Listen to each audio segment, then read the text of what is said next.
we are going to get started. I see our two school board members that are front and center on the screen. And we have Mrs. Ogburn, Vice Chair of the school board and representative of the Chopt district. Mrs. Ogburn, would you like to give an introduction? Hi, everybody. I am so glad you're all with us. I am attempting, just like I'm sure you are, to navigate all of this really well. And if everybody could mute their microphone, I think it will help. If you haven't muted your microphone, that would be a great thing to do right off the bat, so we can hear everybody's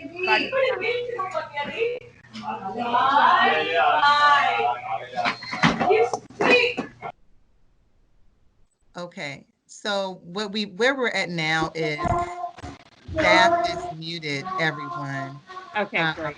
we may have to do a few pauses in between to get this under control. Okay, so we'll do that. So we'll do that. Bear with us, you all. But we'll try to mute, and then in between speaking, we may do a bit of this. Okay? All right. Okay, that sounds good. So I have unmuted myself. Okay. Yes. All right. So Absolutely. great. So I will get us started, but I am so glad. I'm looking at all the schools that are popping up, and I am so glad to see we have people from elementary school to high school, and that is wonderful. And for Mrs. Shea and I to be able to connect with you and hear from you is so important for us this morning. But I'm just so happy that all of you could join us. It is really important that we hear from the people we work for, and that is the kids that we work for every day. That is, you are the reason for our work and the most important part of it. So basically what we're hoping to know this morning is, what are your fears, your concerns, your joys, etc., and what's going on that's working for you, that is not working for you, things that we can do to help you. But you are really the focus of what we do, so we're hoping that you will spend the next hour or so just getting to know us a little bit and let us get to know you, and that we'll all kind of get through this terrible time that none of us want to be in together. We want you not to feel alone, and we're here for you and doing what we can to make this work. As you know, the school board just recently voted to start the school year virtually, which means, as you know, you're going to not be going to school like normal. You won't be excited. You might still be excited about what are you going to pick out to wear that very first day, because you're going to be online and stuff, but it's just going to be different. So we want to be sure that we answer some of your questions, as many as we can. But I'm going to say up front, if there's something you need to know and we don't answer it today, because we have so many people on the call, we hope that you will reach out to us, or and with your family, your parents' help, or just reach out to us individually. We're easy to find. You go to the school's website and you go where it says leadership, go down, you will see our pictures, and you click on our picture, that gets to our email. So you can email us any questions that you have, and we'll be happy to answer it. Now I'm going to give Miss Shea a chance to introduce herself. And by the way, before I do that, I represent the Chopt district. So I have Tucker and Deep Run. I have the far west end. So Miss Shea, up to you.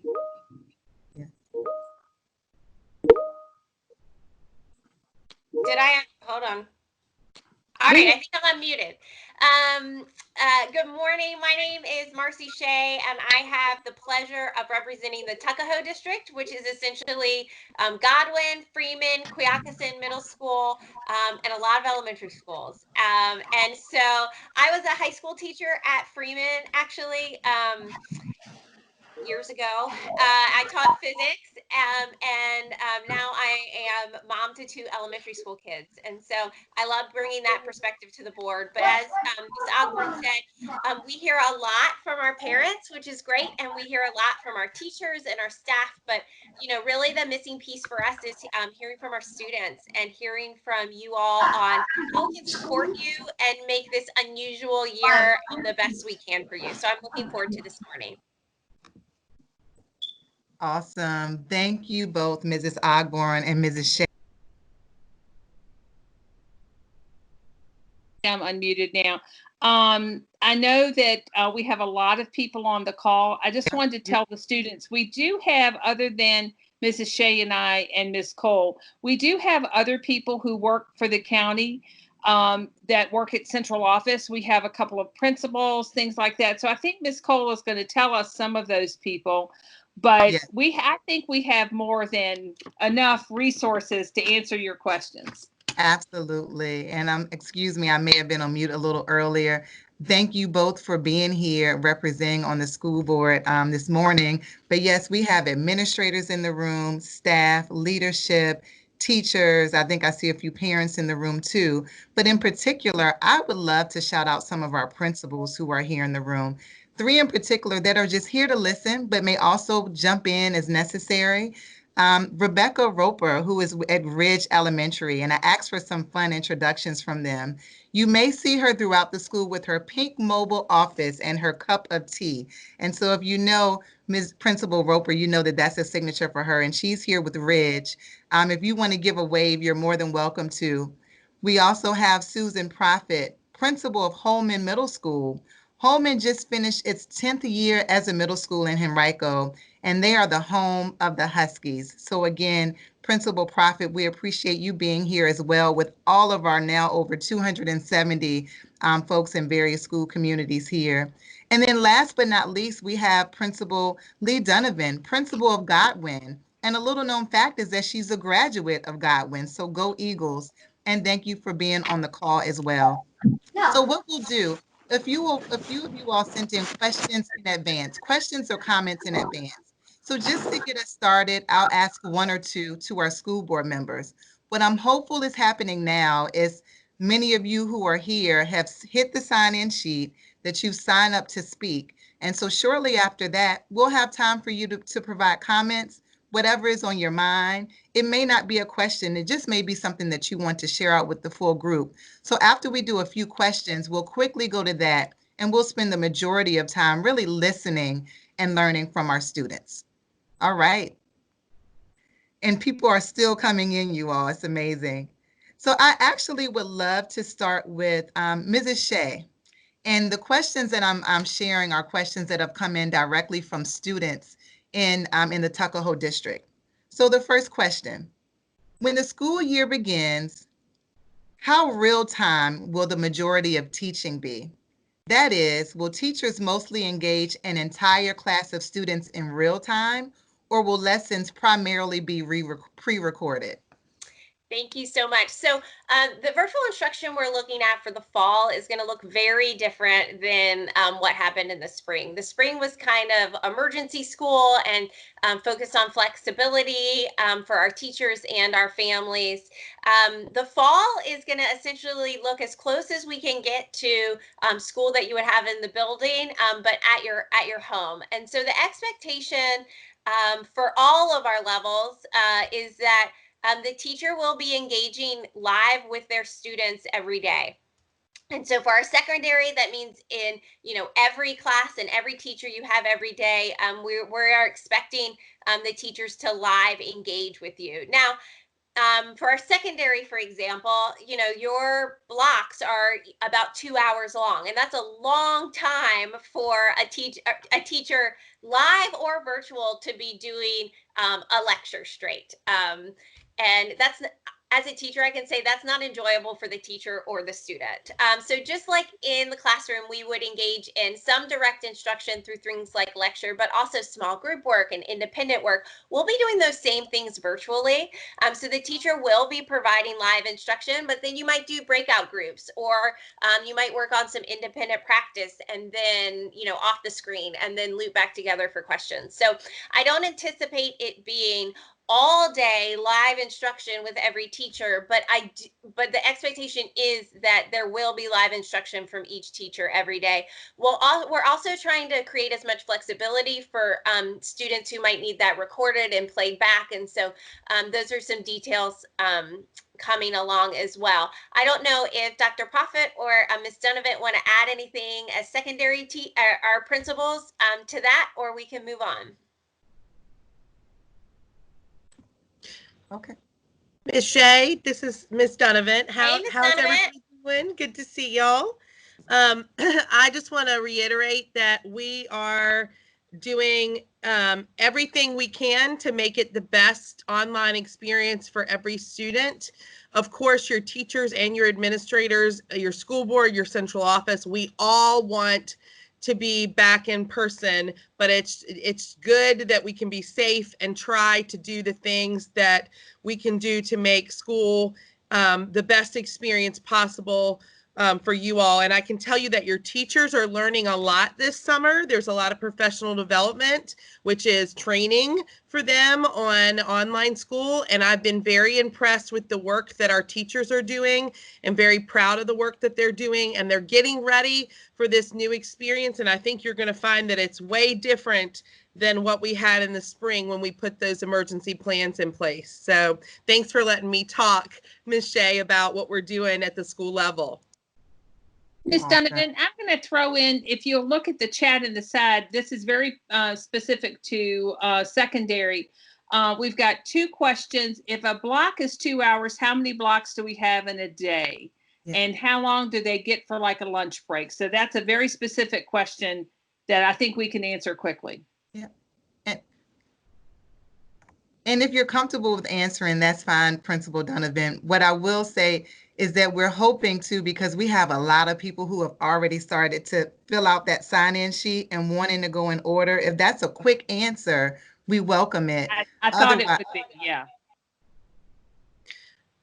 Sure, I can do it real quickly. So we're trying to make the bell schedule almost exactly as it would be on a block schedule in a high school normally. So it'll be a very similar bell schedule to what you're regularly used to having in in-person school. So nothing's going to change there, and you will have, half of your classes one day and half of your classes the next day, and a first period every day.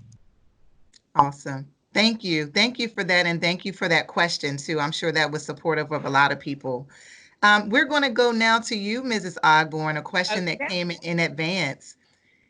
Can you tell us your criteria from the school board perspective for determining when we can go back to school? And the student says, please make it easy for us to understand. You bet. I'll make it as easy as possible, even though it is a very complicated situation that we are in.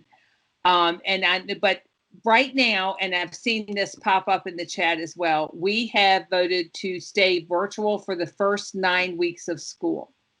And you will notice that that some of the things that we're sending out is that even though we will start out virtual for the first 9 weeks of school, there will be some kids that will be learning in school that have certain needs that cannot be met through a computer.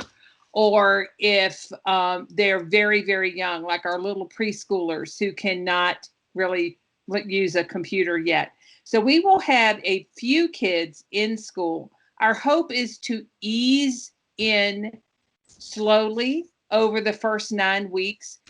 But what we will be looking at is advice that we get from doctors, from the health department, the Department of Education, those kinds of things. They will tell us, this is how many people are sick. This is how many more people are getting sick. What are our trends? Are more people getting sick than had before? or less. So that's our real focus, is keeping you guys healthy, keeping the people you live with healthy, and keeping our teachers and their families healthy. So we will be looking at just basically where are we in September. Since it's just early August, it's really hard for us to tell, you know, is the virus in our area going to, are more people going to start getting sick? And so we will be looking at that.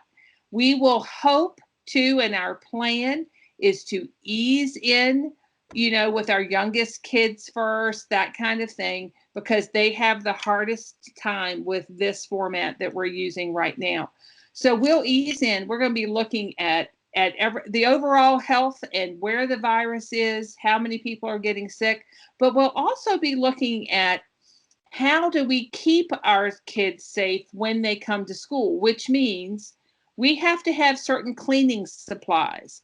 We have to have certain number of face masks, things like that. And because there are so many parts of the country right now that are having really large outbreaks of the coronavirus, we are having a hard time getting some of those things that we might need. So if it gets a little bit easier and we can get the cleaning supplies our custodians need, that's one factor we're looking at. So those are the two main things, but we really do rely on the advice of doctors. Okay. And that helps us a lot. Thank you. Thank you. And so this is what we'll do. I'm going to provide one more question that came in before, but you all are really signing up on this sign-up sheet, and we definitely want to honor your time for being here and being present. And so, Mrs. Shea, I will provide a question to you, and I will also say to our young people who've signed up, take a look in the chat. I believe they're sharing it, but the first person, the first three, it will have AKA Hey K is the first person. Second is Jesse, and third is Holly D. And so just know after we do this question, excuse me, we'll be calling you up to the mic to share your comments. So Mrs. Shea, a question for you that came out of your district. What changes does the board plan to add to the current code of conduct so as to better increase punishments for racism, discrimination, harassment, and other misconducts based on religion, sex, race, or just general contentment? Thank you. So this, earlier I said that we hear a lot of feedback from parents and teachers and community, but not often students. And this is actually a piece that this summer we've heard quite a bit of feedback from students on. And so we're looking at two pieces right now. We're looking at an adjustment to the code of conduct under our bullying policy, as well as a policy adjustment in the policy book for non-discrimination. And I'm actually going to throw it over to Ms. Ogburn, if that's okay, for some more details, because she actually serves on the policy committee. We have two board members that are on the policy committee. So she's actually been involved in some of the specific discussion around this as recent as this week. Absolutely. And I'm happy to take it. I mean, our policy committee meets every week, and we look at policies. We look at suggestions from people to see how we can take what we're doing now and make changes. So one of the things we're looking at is how are we sensitive to how other people feel about this? And we want to make it as specific as we can, but that's very difficult to do. So the policy committee is working on it right now. The next step is, after we make sure that the language says what we want it to say. And just so you know, what we mean by policy committee and policies these are the rules we all have to follow. These are the rules that go into the code of conduct, but they also go into the rules that we enforce at school for principals and teachers, everybody. And so, but basically what's going to happen is the policy committee will come up with wording that fits and covers everything we need it to cover. But then they make a suggestion to the school board, and the school board then gets a chance to update and change it, and then have to vote to approve it. So it's going to be a little while before we get this done, but it should be very soon. Within the next month or so, we should have that come up at a school board meeting. Thank you both. Thank you both. And I'm sure, everyone's happy to hear that we're actively working on that. We are. And a special shout out to our policy committee, because I know they've been reviewing a lot, even here over the summer. Absolutely. So look, students, it's time to hear your voices.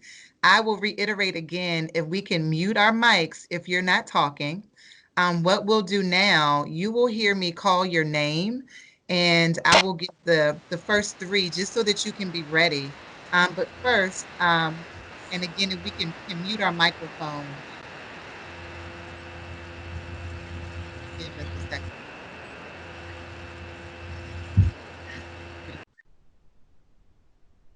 Okay. Is it unmuting? Can you all hear me now? Okay, awesome, awesome. So just to read off the first three people that we have on the list, it's actually Akshay K. Second up will be Jesse, and third will be Holly D.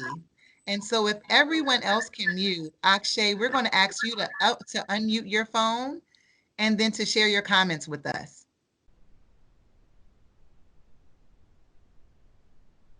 How would the service action log work for this year? The action log. Good morning, Akshay. And so you said how will the service action log work? Yeah. Share more about the service action log. Like you with us, put Akshay. hours in, basically you put hours in, like how much services you do around the Community service. Community Right. service hours. Okay.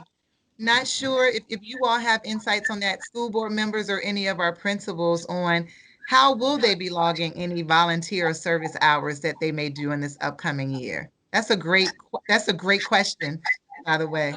I can speak to this. Hi, I'm Susan Profit, the principal at Holmen, and thank you for having me. I'm very excited to be here, and it's so great to see all of our students who I miss so much. This is just such a great way for us to hear what you have to say. I don't have an exact answer to the service logs, but that's a great question. I will say we did have to face that in the spring because we weren't together at the end of the school year. So we were able to do it online to complete some of the service log by doing a Google Doc and getting that information at the end of the year. So I anticipate we will move to something like that for this whole school year. I have not heard anything final, but this is a great opportunity for me to bring that back at my next principals meeting and make sure that it's something that we consider. So thank you so much. That was such a great thing to bring up so that we're making sure we don't miss anything. We're trying very hard not to miss anything. Yes. Thank you, Principal Profit, for jumping in and providing that feedback. And Akshay, thank you for staying so involved and staying committed to service despite everything else that's happening around in the world. Next up, we have Jesse. I don't have a last initial for Jesse, but Jesse, if you signed up early, it is your time to come to the microphone and share your comments.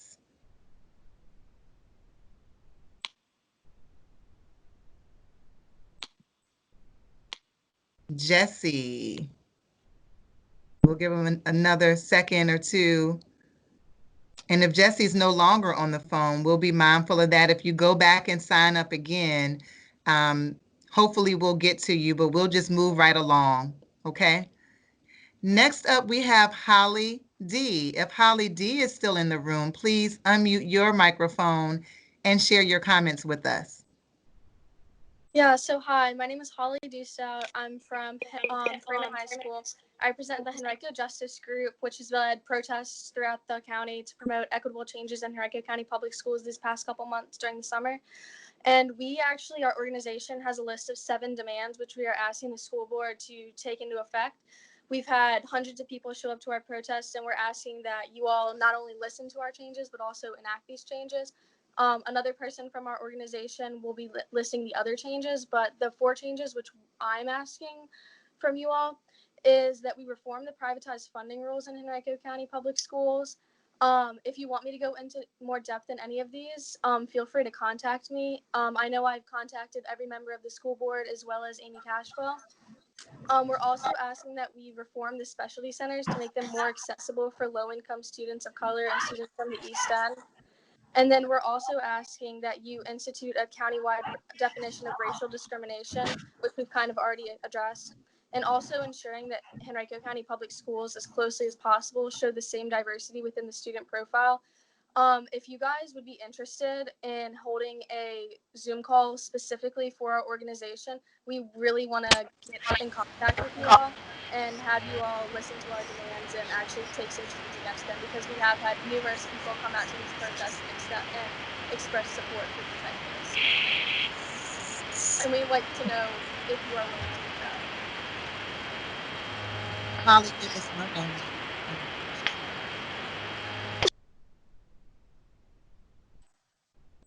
Okay, Holly, and you can unmute your mic for us too.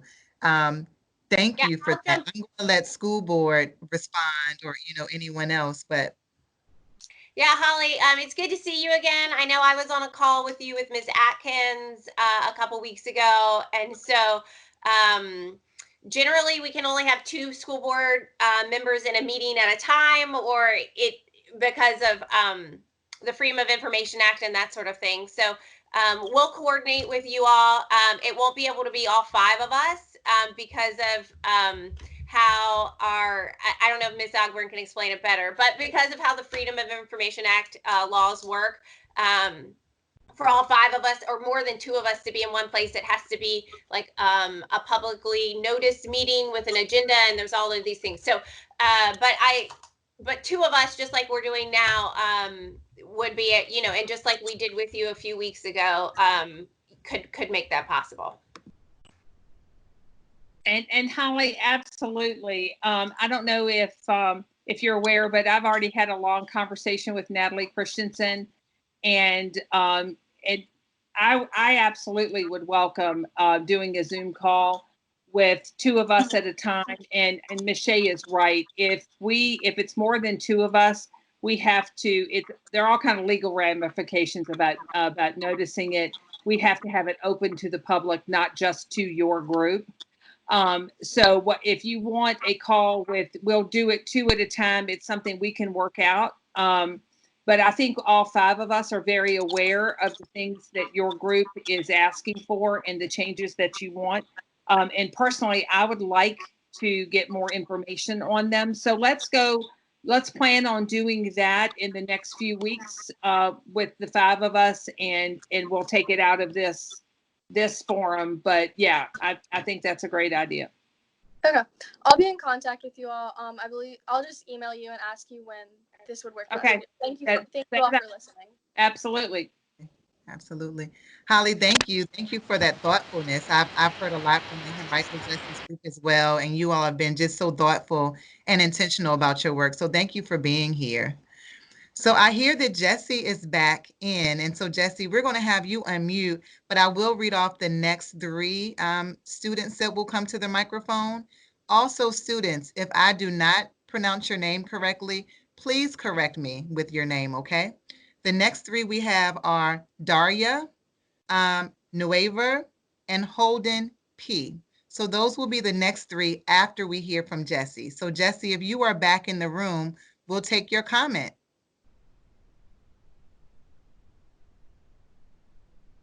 I think we saw you in here amongst our 300 guests. So I'll say again, Jesse, if you are here and back in the room, you're more than welcome to unmute and provide your comment. Okay. Well, the list is long, so we are going to keep going. Next up, Daria, if you signed up a bit earlier, it is your opportunity to share your comments with the group. Okay, and I think Daria just left out. Okay. Maybe. Okay, so Daria is left. If she comes back, we'll get her back to the front. But next we have Nuever, and I hope that I'm saying that correctly. It's Nauver, also signed up. If you are on the call, feel free to unmute yourself and share with the group. I think somebody's tricking me. Is somebody out there tricking me with signing up and not being in the room? Uh, okay, so we're going to keep going. We'll keep going. Holden P.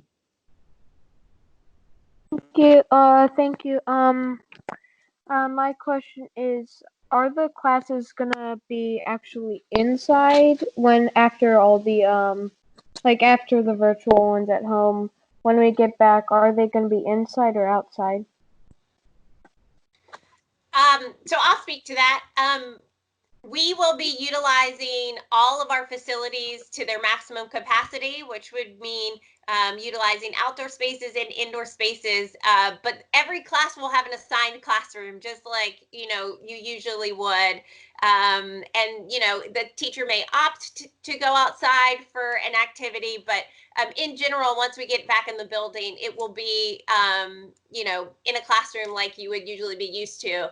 I know I've gotten a lot of emails on, well, why can't we set up outdoor classrooms and whatever else? And it would be very weather dependent, right? If it was raining or too hot, we'd have to cancel school, which, you know, is hard enough on a snow day. And so while we will be leveraging indoor and outdoor spaces, it'll be a lot like it was before all of this, where most of your instruction would be inside your assigned classroom. Awesome. Thank you for that, Ms. Thank you.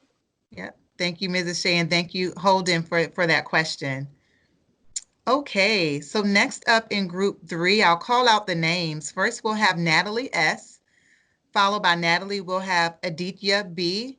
And then we will have May P. So if you all can prepare your comments, but we will start with Natalie.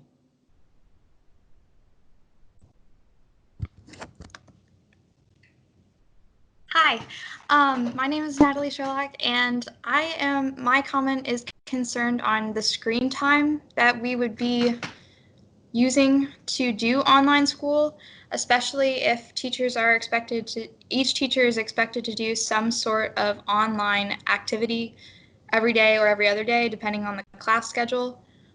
We have a screen time limit at our household, and I know personally when I have too much screen time, I get grouchy and cranky, and I just don't want to be like that around my family. So I'm very concerned about students having health side effects of too much screen time.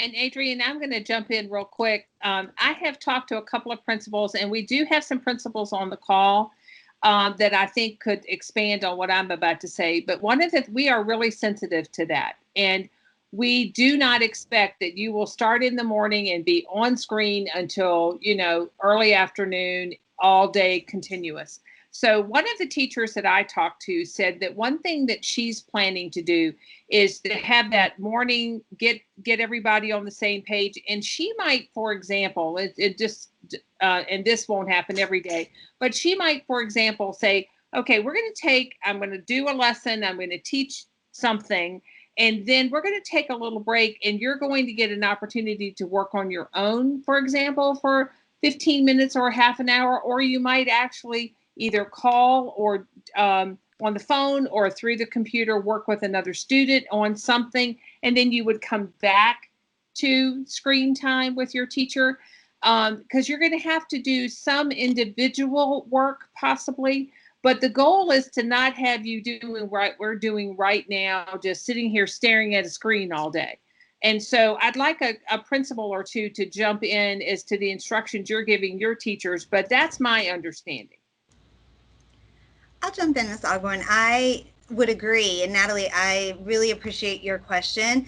I have 2 young ones at home, and we have a screen limit in our house too. And if they don't follow it, they're the same thing you're saying. So, you know, it is something near and dear to our heart, and we want to make sure that we're being appropriate with not only the screen time, but also the time that we're having kids just kind of sit and get. You know, as Shea talked about in a classroom, you know, we don't do that. We don't stand up in front of you all day and talk. We engage in activities. And so from an elementary perspective, we'll start our day with that morning meeting, and then we'll go through, you know, some whole group time in reading, and then we'll have independent time, and we'll have some math time that's whole group, and then independent time, and same thing with social studies and science. Throughout your day, You'll have some breaks that are, kind of like those brain breaks that we take in school, stretch breaks, move breaks, get outside. You'll have for elementary, you'll have a recess every day, a lunch every day, and you'll also have your lamp time, your library, art, music, and PE. So there'll be a lot of different opportunities to not just sit and get in front of a computer. Mhm. All right. Thank you for your question, Natalie, and thank you both for your response, Mrs. Ogburn and Principal Roper as well. Very, very fair questions, and just thank you for bringing that to the forefront. We're going to go on down the line, and next up we have Aditya B. Aditya, if you will unmute your mic and share your comment or question. Hi, I'm Aditya. So my Aditya. Okay. yeah. So my question was, how are we supposed to do band and PE or like the other musical things? Because on Zoom or like meetings like that, like you can't really get like the full quality of every single instrument into a meeting. So I was wondering how we were supposed to do that. And for PE, if we are supposed to do like a certain set of exercises, or do we just like play outside? Adrian, I'm going to jump in with a little bit of information for Aditya. And thank you for that question, because that is a question a lot of people have, because we have band, we have chorus, we have theater, we have all kinds of things like this that people are worried about. So, and I was telling Mrs. Shea this morning, two of the chorus and band director from Deep Run High School reached out to me recently, and they have been so creatively planning for the beginning of school. And so just recently, for example, the Godwin Choir got together and they each individually worked with their teacher virtually, just like we're talking right now, and practiced, learned a part of a song. And then they came together and they put a song together and a video for the teachers who are retiring. And we played this at this recording and video at a teacher retirement celebration. And so the teachers are just creatively coming up with ways to teach in small groups, and then you put the bigger group together. And so I think that this is going to work out. It is one of those things that creativity is going to be needed to do, but our teachers are up to the task. Ms. Cole, you're muted. Yeah. Sorry. Yeah. Perfect. Thank you. And just great questions. Things that you're thinking about, but I think putting it out in the full group in such a large body of young folks, hopefully the questions that you all are bold enough to come to the mic and share are also answering some of the other questions that others have. So thank you so much, Aditya, for your comment. Next, we will have, let's see, we have May P, but I do want to announce the next group. After May, we will have Izzy S, Victor, and Tam Doan. So if you all will get prepared, but we will now start with May P. Any comments, questions, anything that's on your mind, even if it's not a question, just things that you would like to share.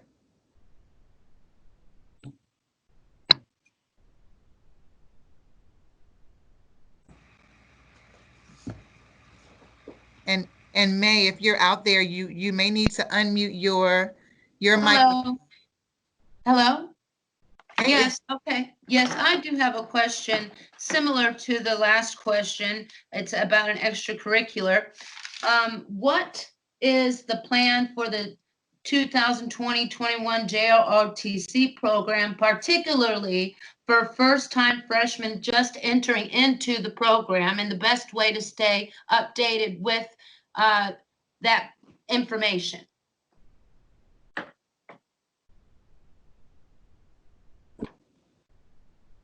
Does anyone want to jump in or have any insight on that? Thank you for your question. I would think that would be a question best answered by one of our principals that has JROTC in their schools. That's not a subject, to be honest, that I am ready with an answer to. It might be that that's still being worked out. But Ms. Donovan, I don't think you have JROTC in your school, do you? I know We do not have it at Godwin, but I can tell you guys that our JROTC teachers work year round. So your principal could get you in touch with that teacher this summer.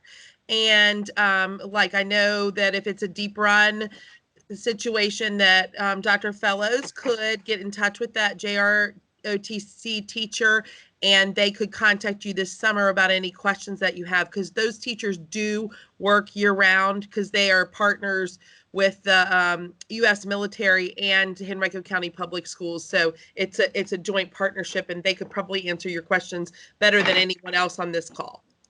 Okay. If you don't mind me asking, which school are you Tucker. affiliated with? Tucker. That's what I thought it might be. Yeah, Tucker.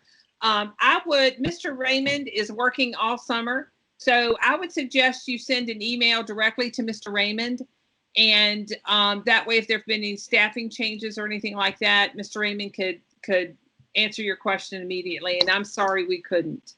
Oh, that's fine. Thank you so much. I'll contact him. Okay, absolutely. Thanks. Thank you all. Okay, next, Izzy S. If you are still on the call, Izzy S. You can unmute your mic.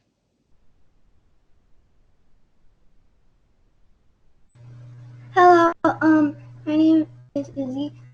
My question is, will we still have after-school clubs, activities, groups, gatherings, and sports and other stuff like that? Even if it was minimal, the answer was no. Great question, Izzy. I know that a lot of kids, their favorite part is kind of school, and a lot of their connections are in their clubs and activities. So sports is run by the VHSL, and they made a decision a couple weeks ago, or maybe last week. All the days run together these days. But that they're going to be pushing sports back to start in mid-December. And so it would run the winter season, followed by the fall season, followed by the spring season, and kind of condense all those between December and June.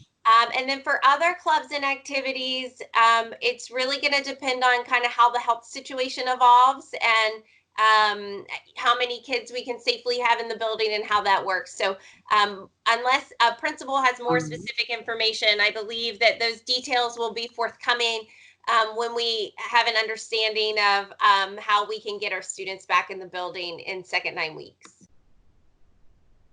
Okay. Thank you. Next up is Victor. Victor, if you're here, your comment or question.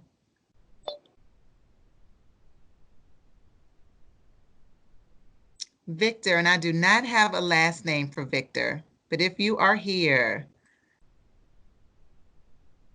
Okay, well, we are, oh. Hello, I don't know if this is it, but my name's Vitor. That might be it. Vitor, okay. Yep, Yeah. Thank you for correcting Okay. that. I don't know if this falls into what the questions are, but you were talking about people asking stuff in the chat. Me and some friends of mine, we could not find the chat, and I don't know if that counts in these questions. I'm sorry. Okay, and you're saying that you could not find is it the sign up link in the chat? No, just the chat and this in general.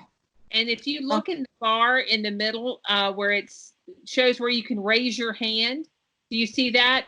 The chat is the little box that's right next to it, right next to where you raise your hand. Do you see that? For me, there's more actions than show participants. Okay. Yeah, it looks like a quotation bubble. And if you're on the computer, it should be there in the middle at the bottom. If you're on your phone, it may be to the left or to the right of your phone. You may see a small orange icon on the image as well. Do you see it yet? Hopefully. No, I don't. Okay. On my computer. Okay, thank you. Well, thank you, Vitor, at least for jumping in. And right. You said you wanted to ask a question. You could ask it now. You don't have to put it in the chat. You're in, so ask your question. Oh no, it was just that. I'm sorry. It's because people were talking about the chat earlier and I couldn't find it. Okay. Sorry about that. Okay, thank you. Thank you. Okay, next we have, let's see,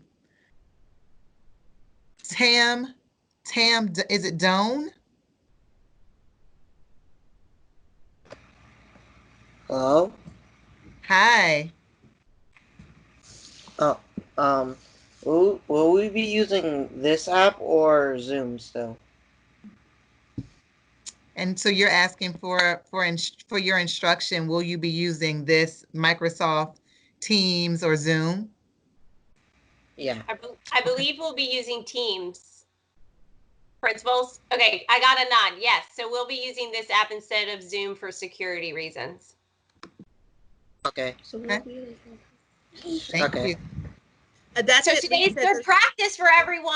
It's like your debut spin, and then Yes. you'll get to use it all year or at all first 9 weeks. Yes. So I'm not sure about elementary, but also all of secondary will be using Microsoft Teams. So elementary, I'm not sure about their decisions. If Principal Roper maybe could answer that. I believe they're using Teams because we had a conversation about the kindergarten iPads, and they partnered much better with Teams being able to jump in and out of apps. So, Yes, Teams. we're using Teams elementary and secondary. Okay. Awesome. Thank you. That was a good question as well. In our next group, I will call out the names. We have Gillian R, Kelly, and then we'll have Hannah M. I also want to share you all, it's 10:50. I think we have a total of 50 folks who want to speak, which is pretty amazing. We're going to try to quickly get through all. That would have us going a little past 11, but school board members and principals, I'm looking at you all. If you're open to staying on, okay, I see a few thumbs up. I think we could get through this and likely be finished by about 11:30, hopefully. But our goal is really to hear from you. So we'll keep going and we'll go a little bit past 11 o'clock. So hopefully you all can stay with us. So Gillian, if Gillian is here, if you can unmute your mic and share your question or your comment. Hi, my name is Jillian Robertson. I'm from Holmen, and my question is, how will things like SOLs, maps, and hat tests work? Wow, good one. That's a great question. Maybe Miss Roper can help us with the maps question. I don't know if this from Holman is on the call. So let's. Yes, my bad. Let's let the two of them go for it. So the best I can say at this point is I know that the testing calendar for the county has not yet been released, meaning it's still going through the approval process. So I can't answer on all of those tests, Jillian. And I'm glad you're here, Jillian, by the way. I miss seeing you. But I can say that we are going to be able to do quarterly benchmarks and assessments like that. So it may look a little bit different than the normal standardized testing that we've done in the past. But we will absolutely do some quarterly benchmark testing. As far as maps and hats, a lot of our hats occur in the spring. So hopefully the plan is still in place to be back in school and have our hats. The NWA, we are going to wait for a little bit more guidance from HCPS on that. I hope that helps. Did you ask about another one, Jillian? Did I miss one? No, that's it. Thank you. And I can speak from an elementary perspective in regards to the testing calendar. We, as an elementary team, we are not going to be administering maps, and that was something that was already in the works prior to COVID. So maps is no longer an assessment that we'll be using in elementary. We will, like Ms. Prophet talked about, have quarterly assessments, and those will be things students will be able to take online, just like you do when you're in the classroom using the computers that we have. In other assessments, we do PALs with our younger kids, as well as some of the reading assessments. PALs will still be administered. The state's giving us guidance in regards to that. And then some of the other informal assessments, the teachers and the staff are still working on some of that. And, we'll have, all those informal assessments that we typically do. And some of it just may be having a conversation and knowing what you learned. Awesome. Thank you both for that insight and for that question. Kelly is up next. I don't have a last name for Kelly, but Kelly, if you signed up, you can unmute your phone, share your thoughts, what's on your mind. I was wondering, for students whose parents don't work from home and they may have to watch younger siblings, if there's a way they can watch like recorded lessons the teacher gives, or maybe not have like pay attention to the Zoom, but if they're trying to watch their younger siblings, if there's a way to do work after the Zoom is over.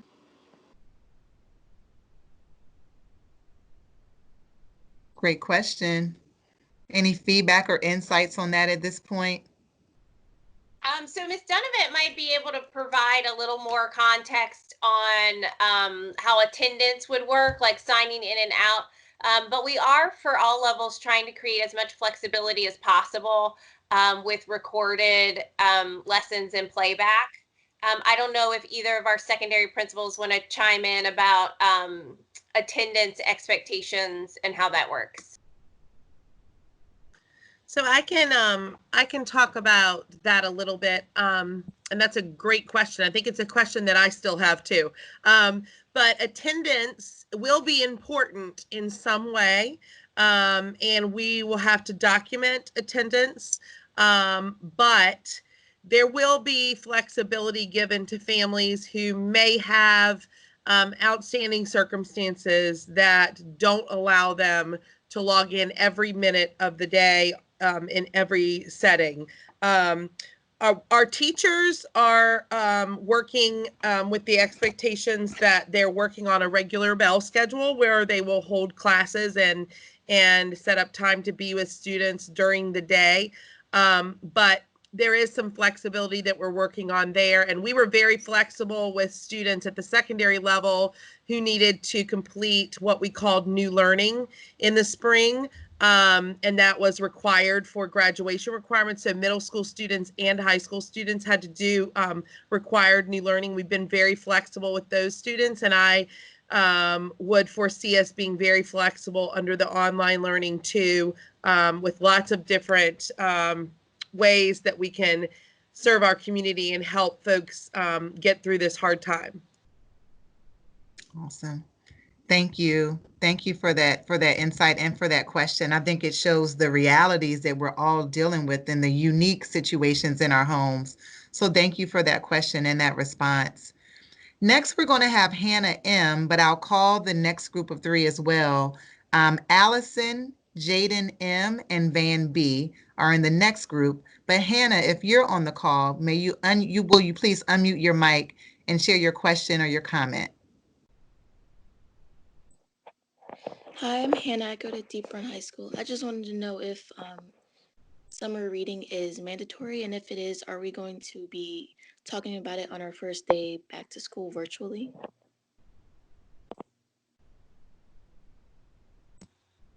Great question. Ms. Donovan? Sure, I'll answer. I was actually just looking at a question this morning from a student that wrote me the same question, so thanks for asking that. Nothing is required of our students this summer. Everything is optional. So in the past, for honors and AP classes, we've had honors and AP English classes, we've had required summer reading. There are suggested summer readings that you can find on the Henrico County website, but there is no requirement of anybody to be ready to talk about those readings the first day. And if you have not read them, you will not be behind. That also goes for AP summer work in other classes other than English classes. We did not give any requirements for summer work, but there may be some optional things that teachers put out there for kids to do this summer. And across the county, there's been an optional season in EdFlix for students to do work too. So there's optional stuff out there, but no requirements. So you have a little break this summer that you don't have to do required work. Okay. And I'll just step in also because I want to agree that it's the same at the middle school level, just so there's no confusion for everybody. It is the same that it's optional. HCPS did put together a summer reading website that most principals have sent out, and you can find it on the website. Just look up the summer reading. It gives a lot of choices and a lot of resources if you are interested in doing the optional summer reading. So. Awesome. Thank you. Okay, next we have Allison. Allison, if you are ready to share. Hi, I'm Allison. I go to Pocahontas Middle School, and I was wondering if how we would do electives like art and woodworking, and would we have to buy our own stuff?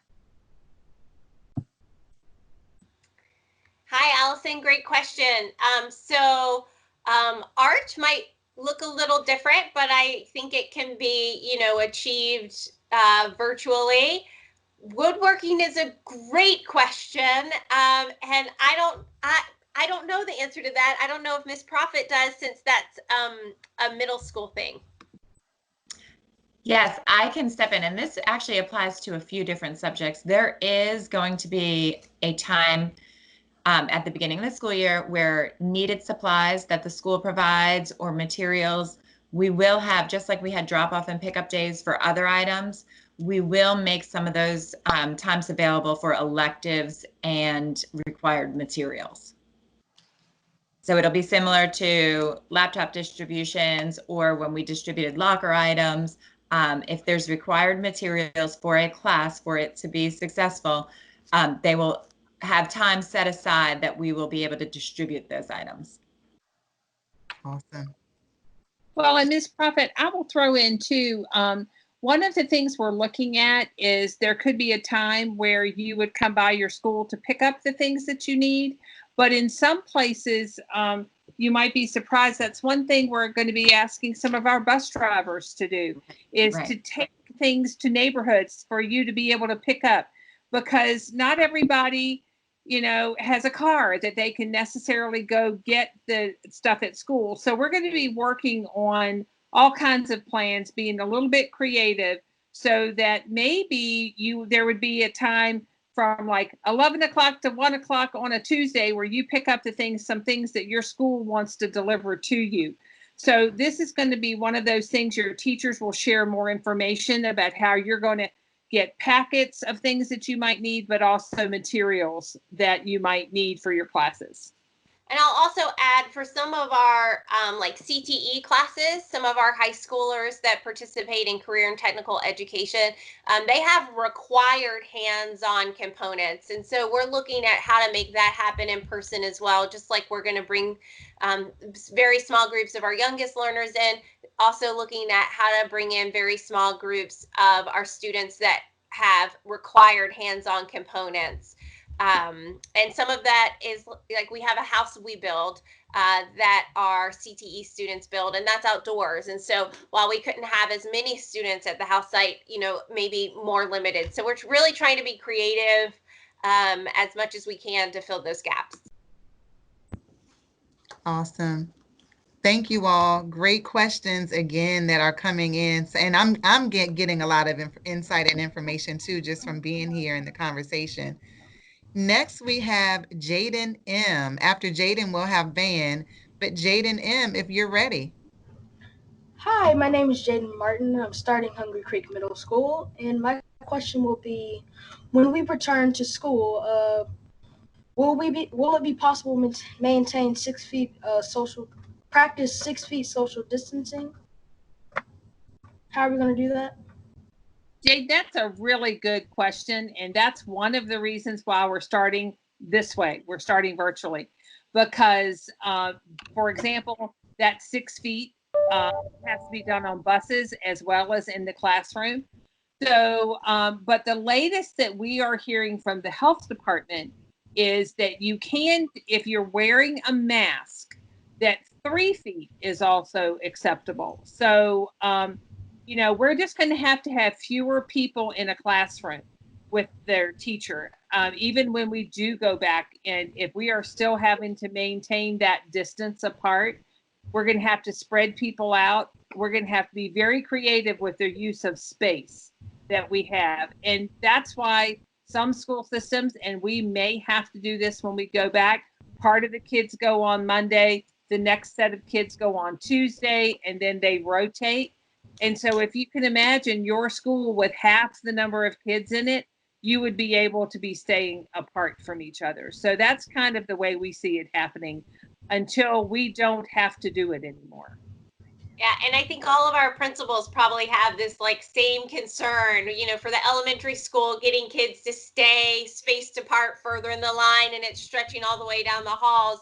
And then for our secondary principals, like the class change where, you know, there's a large volume of people in a small space. So those are all logistics we're working on, and stay tuned. Thank you. You're welcome. Thank you. Okay. Van B. Van B, if you are still on the call. Hi, I'm a senior in the IB program at Tucker, and I had a couple questions in relation to that. I was wondering how I would be able to fill out the DP requirements for the program, and another question was, I take an early bird class, so how would that come in with the schedule? And my final question was, how will labs work? Because I'm taking 2 sciences right now, so I'm wondering how we'd be able to do those labs. And those are all great questions. Ms. Donovan, do you have any inkling into, because that's IB, I don't know if we have anybody with the IB department on the call, but you might be, I know you have early birds, so how are y'all going to do early birds and labs? So early bird will meet virtually, just like any other class. And lab work, we're still figuring out, but lab work could, and I'm going to use the word could because we don't know this yet, but it could be one of those things that like Mrs. Shea was talking about, where students come in small groups and do lab work, especially those students who need that lab work in order to be ready for like the AP test or the IB essentials that need to happen, or something that is related to a graduation requirement that has to be done.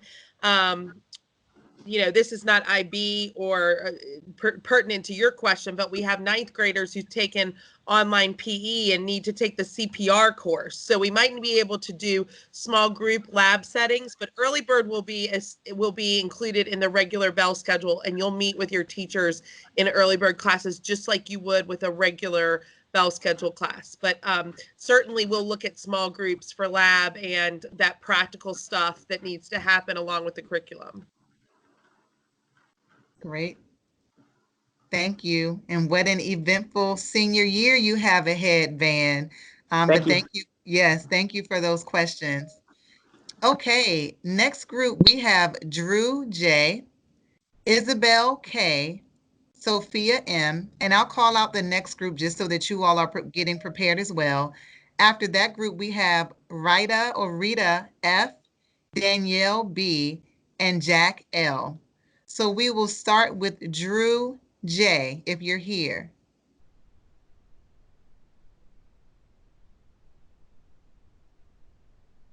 Drew J, if you are still here in the room, we're still at over 230 people in the room.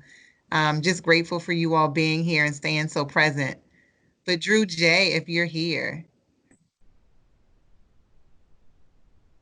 Okay, we are going to move right along. Isabel K.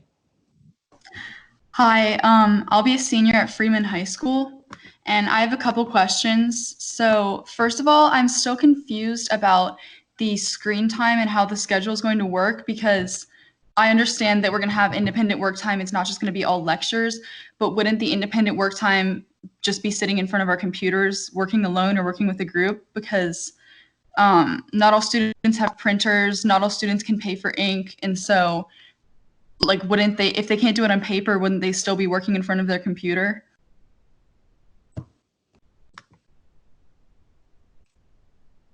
Great question, Isabel. Thank you. And senior year again, a lot of big things happening. Yes. Anyone on the call that wants to respond to that? How does group work look when you're not on the screen, but you may still be in front of the screen? Any thoughts around that? I can answer school board members if you'd like for me to. This is Donovan. Okay, so that's a great question, and I love these seniors. Y'all are thinking like stuff I think about at 3 o'clock in the morning. I wake up and I go, wait a minute, I got to write that down because it's something we got to revisit. So we are like, I'm trying to model for our teachers right now how to do group work virtually. And we're working on some plans, and we have a great team of folks who work in buildings called the Innovative Learning Coaches. And they are big on helping us with the 6 C's of the Henrico Learner Profile. And some of the work that they're doing this summer is to prepare us to be able to do that collaborative learning in the virtual world. So there's lots of different ways that we can visit that, but totally understand where you're coming from. Not every kid is going to have a printer at home.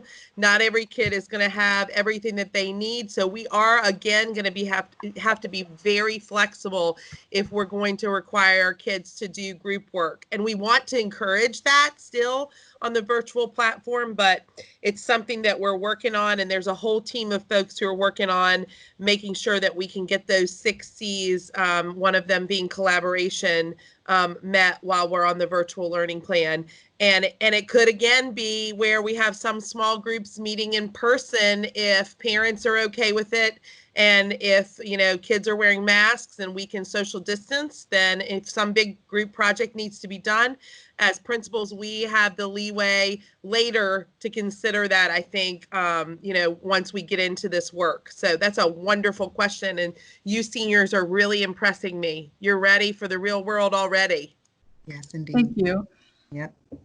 And I know I agree with you, Principal Donovan. I mean, just the thoughtfulness in the questions, and kind of thinking even beyond, what's in front of you, thinking about others and your classmates.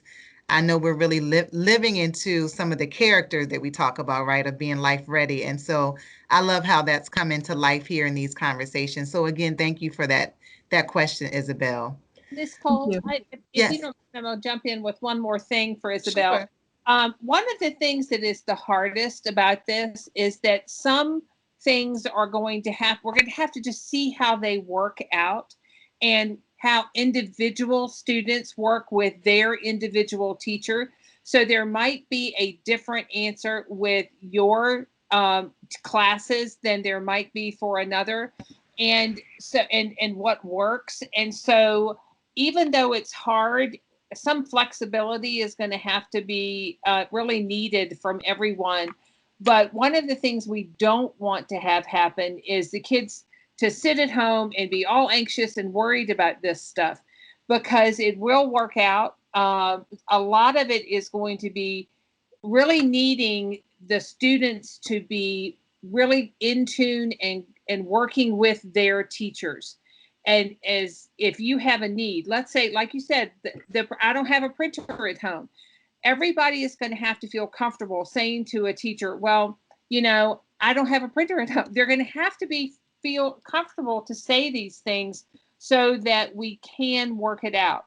I mean, the whole key is that we've got to be able to work together to get through it, and make it so that kids aren't stressing too much about it. It will work out.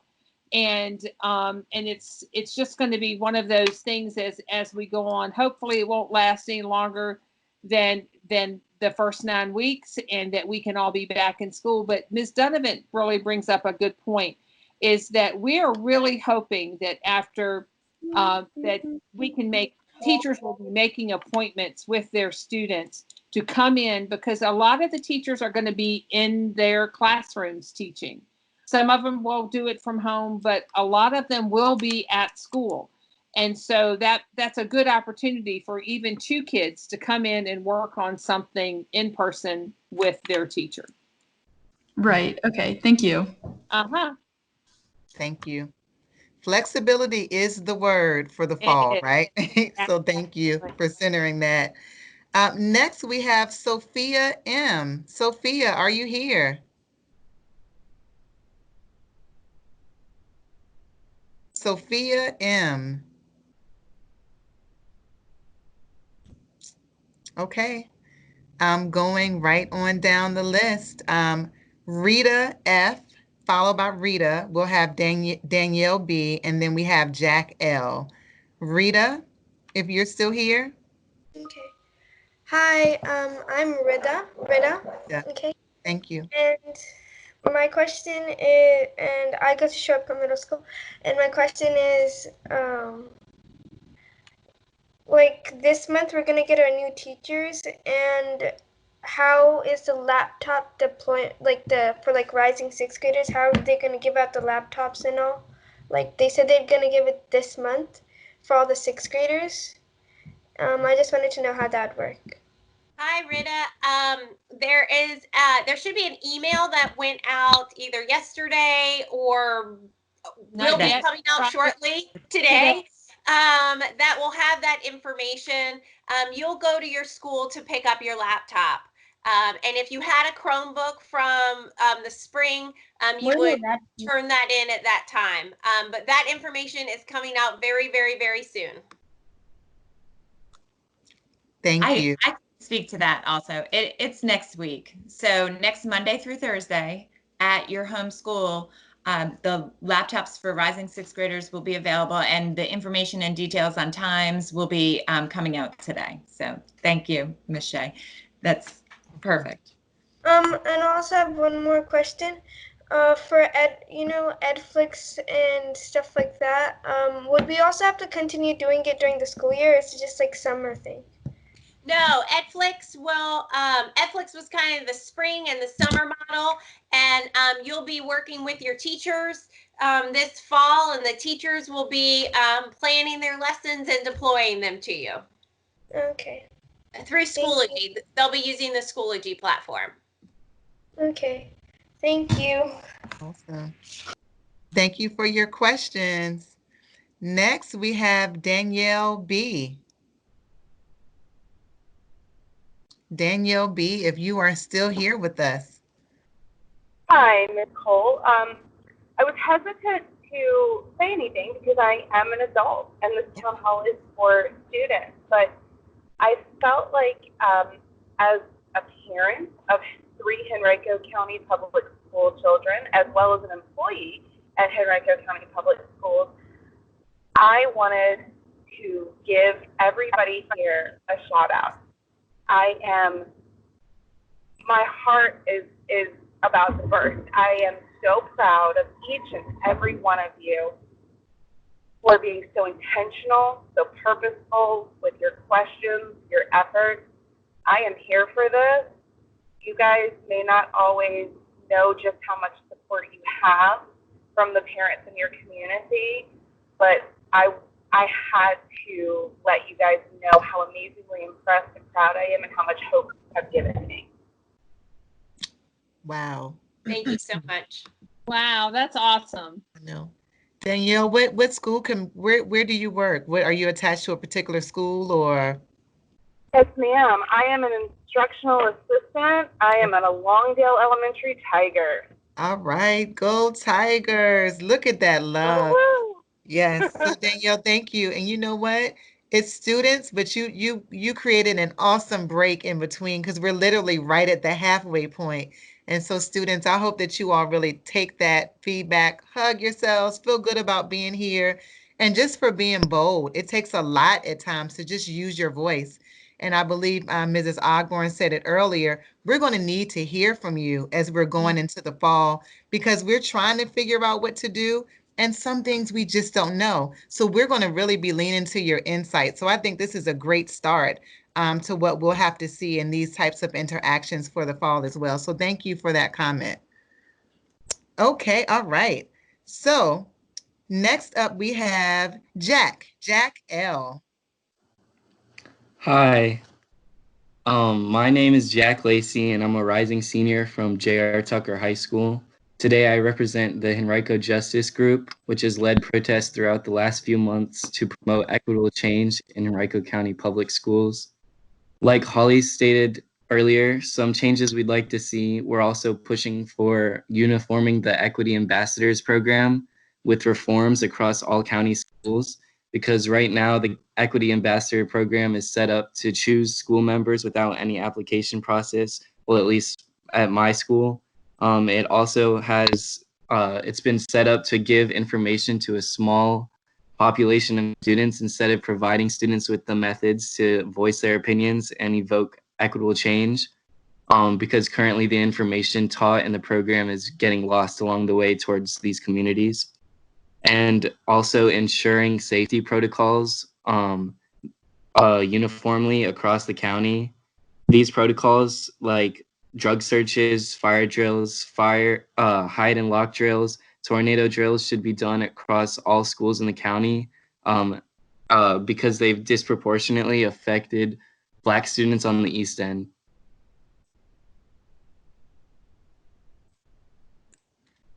Good to hear your voice again, Jack. Thank you for your comments. Anyone want to respond to anything that he shared?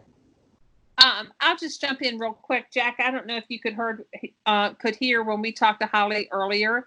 One thing that Ms. Shea and I offered to do was to have a Zoom meeting with just your group and anybody interested. We have to do that 2 school board members at a time.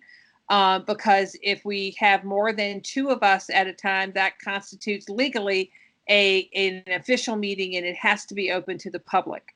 And so we'll work on that. Holly said she was going to reach out to us because I want the message to get clear to you and to the other members of the group. And as I told Holly, I've had a long talk with Natalie Christian about all 5 of us on the school board are very interested, as you can tell from what we're doing today, interested in hearing from students. And we don't have necessarily all the answers all the time. And we work for you guys. You're the focus of the work that we do, so that we want to be sure that we're meeting the needs of kids. And we will do our best to listen and be there to change the things that we can change. And see what works, what we can all work together to accomplish. So we look forward to having a Zoom or Teams meeting with your group really as soon as we can get it worked out. Okay. All right. Thank you for your response. Again, Jack, thank you, and to all of the work that you all are doing with Henrico Justice. So I'll read off the next 6 names. First, we'll have Kalakriti P, Akshuk A, the Voner family, Megan R, Arnav, and Asant K. So we will start, and again, I appreciate you all correcting me if I don't get your name right. So if I have it, make sure that you do that. But first we have Kalakriti P. If you're here in the room. Hello, I'm Kalakriti Pillai. Nice to meet you, I guess. And I have a few questions, that's okay. Sure. So my first question is about FIRST Robotics. So I'm in the FIRST Robotics team of Deep Run High School, and FIRST itself has started releasing plans for our robotics season in the spring. But I was wondering, is there anything Henrico County has thought of, like how we can meet out of school? Because right now, before COVID, we would meet at a separate site at PCS in Ashland, but now we can't do that because we can't all be together.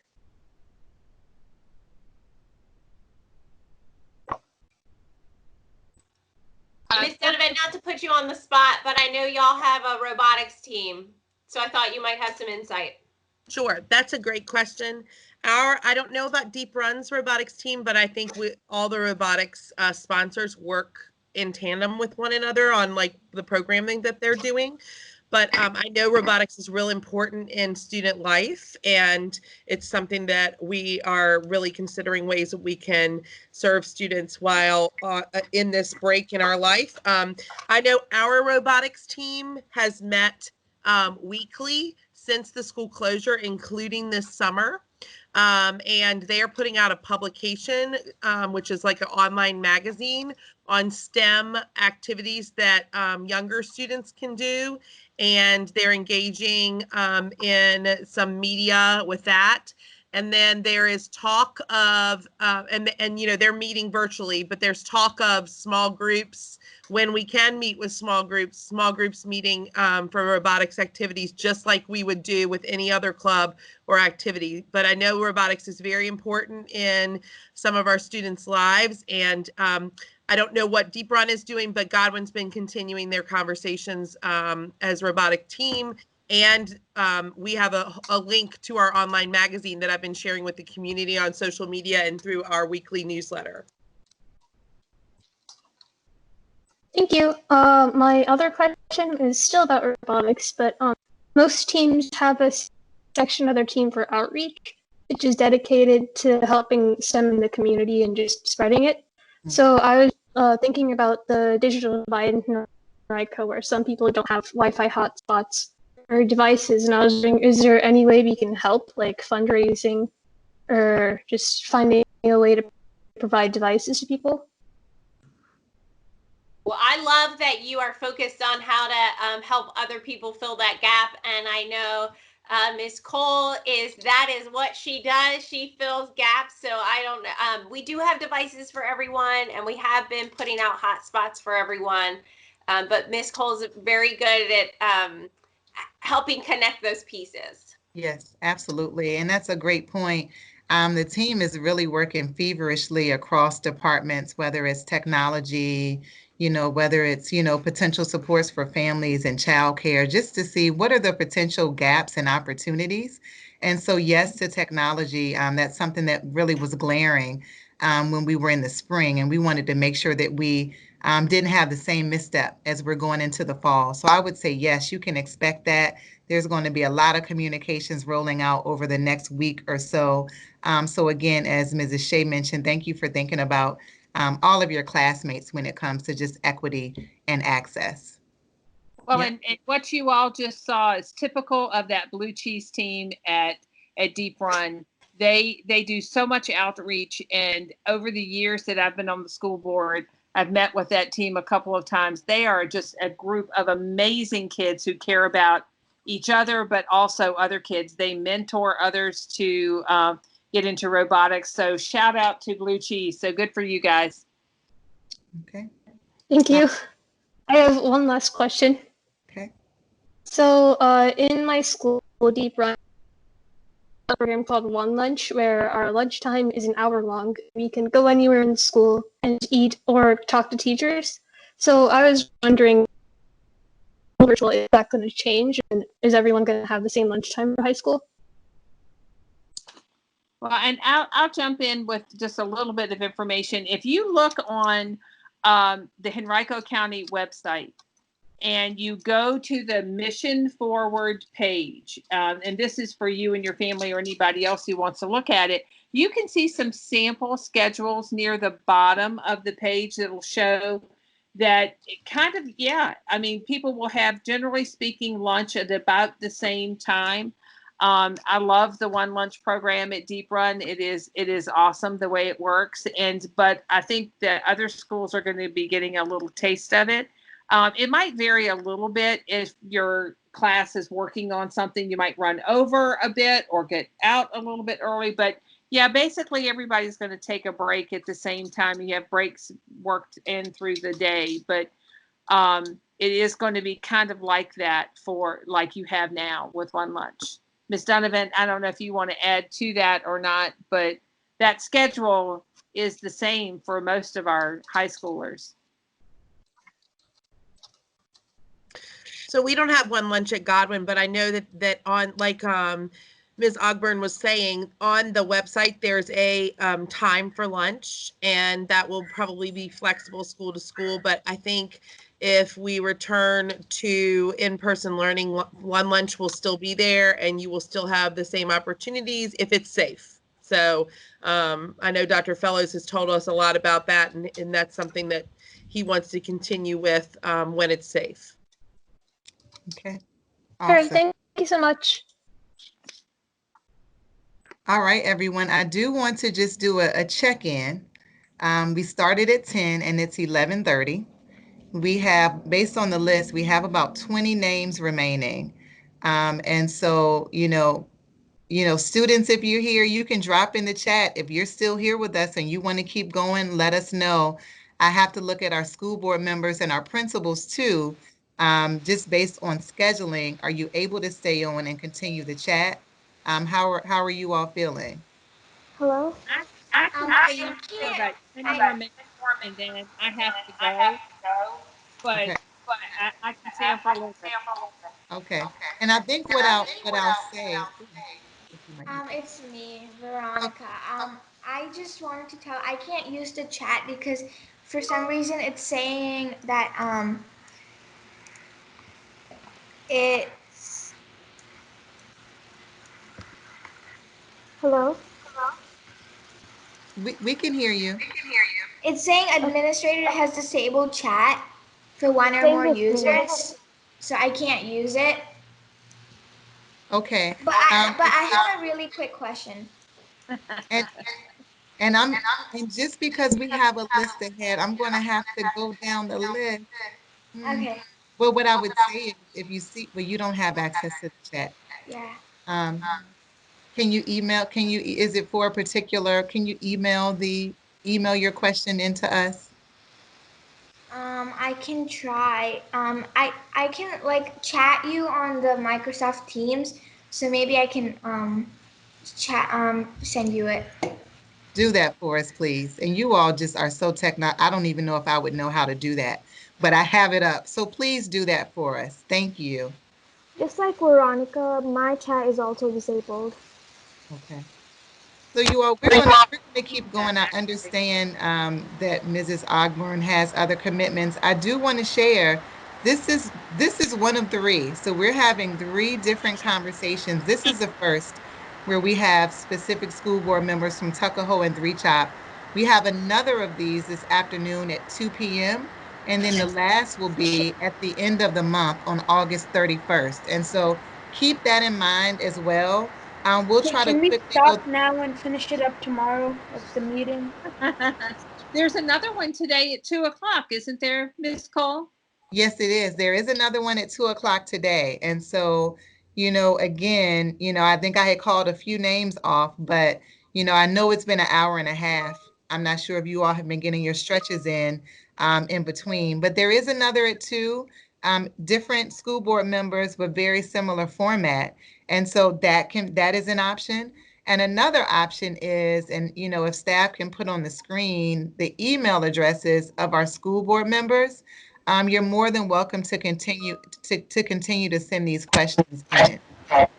I'm sorry, I'm calling from elementary school, Shea Elementary School, and I have, I don't have the chat access either. And I'm sorry. I'm sorry. What was that? I'm calling from Shea Elementary School. I have no access to the chat. Okay. So what we'll do, because we are at 11:30, and this is what we'll do. There was an original link. If you heard about it, you likely saw it, where we asked people to send in questions. We'll have folks to do that. Please send in your questions. Please know that our school board members have access. Some of the principals that were on the call and that will be throughout the calls will have access as well. And what we'll do is we are going to invite you all back. If you're here, if we didn't get to your question, we're going to invite you back at 2 p.m. We will have Christy Kinsella, and we'll also have Roscoe Cooper, our chair of the school board, who will be on. And so we'll continue the conversation. And so if you're available, please join us. I do want to say thank you, thank you, thank you. First, to all of the students who were here. We have had well over 200 young people on the call, actively engaged and providing comments and questions. We learned a lot about what you all are thinking, and that was really the purpose of the morning. Also, a big thank you to our school board members, Mrs. Shea, and also to Mrs. Ogburn for making time and prioritizing this. This was something that came from our school board that they wanted to happen. And so we want to say thank you to them.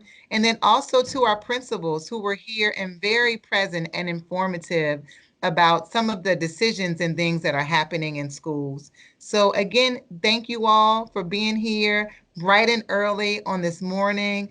I hope that you all have an enjoyable rest of the summer and keep up with the questions and the insights, because it's really helping us to make the proper decisions as we prepare for school in the fall.